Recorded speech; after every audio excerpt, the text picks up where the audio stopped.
Okay, so I'm just making this video for Isuzu 24 volt OBD2 ports. Just show you it's a nice Isuzu. And 4155 NPR. Yep.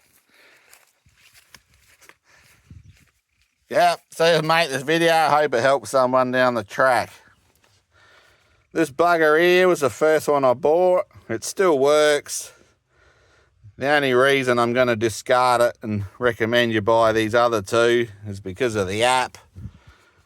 It works fine and all that, but it's old. It's left in the bloody 20th century. It's only a 32-bit app, so you can't install it on newer phones, probably 2 or 3 year old phones. I think it's only an Android suitable gizmo as well. And my phone, which is a Pixel 7a, it won't install it because it's not 64-bit. And I think Google and iOS only allow 64-bit apps on their store, so we'll just get rid of it. But if you have an older phone, and they're very hard to get to now. I don't even think Digitex are making them, so we'll just discard that. Here we have the V-Linker V8 MS. These are both 24 volt capable, 9 to 36 volts, I'm pretty sure. We'll just start with this one. This is probably the one if you're just looking for something to clear fault codes and check basic information from your ECU, coolant temperature, for example, I'll recommend this.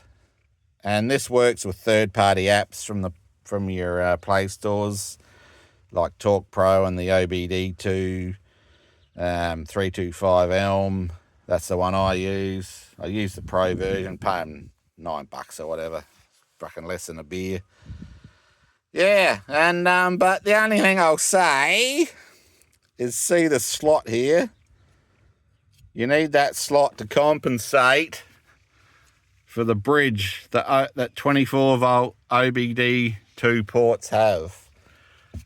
That bit in the fucking centre there, that's to stop people putting in 12 volt scanners, which is fine. It didn't come with that. I cut that in there myself using this knife. Between pin 3 and 5, I think it was. But if you're not keen on doing that, all these scanners I've bought on AliExpress. I bought stuff from there for years. I never have a problem. Refund process works fine. Originally they sent me the X30M, and I contacted the seller, no problem, sent it back, refund in 2 or 3 days, and got the new one sent. You can get this. This is simply a 24 volt to 12 volt adapter. So you just God, it's hard under here. So you just whack that on there. Then you can whack your scanner in up that way. And you can see that it's got power, it's looking for Bluetooth and all of that shit, right? So they're about $8. All up from AliExpress. This will cost you under $100. You got to add 10% GST on to any of the listed prices. That's done at checkout automatically, so just keep that in mind. So that's a great scanner that'll do all you want to do on your Isuzu to clear codes and check basic info. So then you can move on to something like this. I just mentioned, I did email V-Linker. Fuck. Hang on. About that slot not being in there, and they gave me this typical email that treats you like an idiot. You think they'd be grateful for someone pointing out that they could improve their product, but yeah, that's never the case with companies for some reason.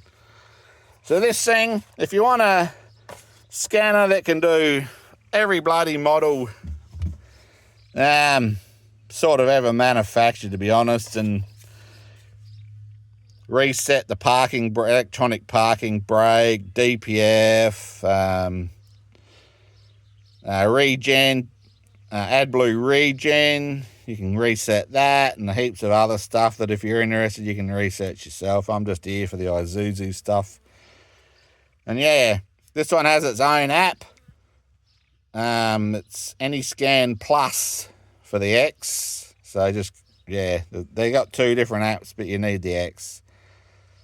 And it only thing, it doesn't auto VIN.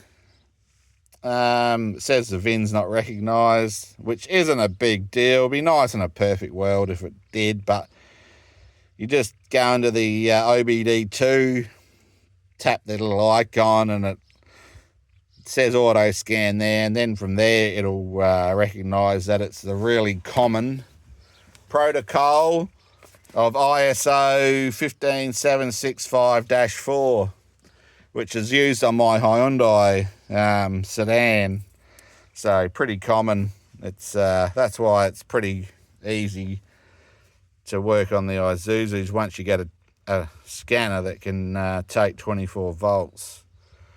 However, that being said, there is a fourth option from AliExpress. This is a power reducer. You can see for yourself what it does.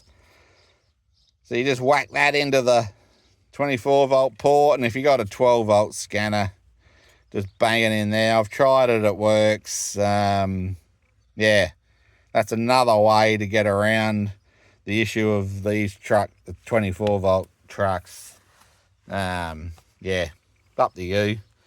But yeah, as I say, because it's a common protocol, the 12 volt scanners will work, and on the Isuzu trucks, there's no hidden, deep dark secret about it. There's just the information you get back from the Isuzu compared to the Hyundai is like chalk and cheese. I mean, you get no transmission information. You just get like idle, RPMs, engine temps, boost pressures, manifold, fucking this and that, and all the other shit that I don't really want to list off because I can't remember them, to be honest. But yeah, so I hope this helps. The other thing, oh yeah, that's what I was going to say. Like the Igitex, the X-Tool can do older trucks with your 9-pin and 6-pin configurations. You use these converters. This is the 6-pin, which is, what is it? 1587J1708. And you just convert, you get the idea. Whack, whack. This X-Tool has those older truck protocols embedded in the firmware or whatever. So it works. So that's the 6-pin. And then you got a 9-pin jobby. Same thing. And that's J1939. That's on newer trucks, and I think their OBD port is green. That's why this is green. You can get similar ones on AliExpress again, but they look different. They're a 2-in-1. They've just got these tied together, into a 2-in-1. But same. Yep. Yeah, I think that's it. If anyone else has come across scanners that they use, just put them in the comments. I'm sure it'll help someone down the track, because, yeah, they're few and far between until recently. 24 volt. Yep. All right. Thank you.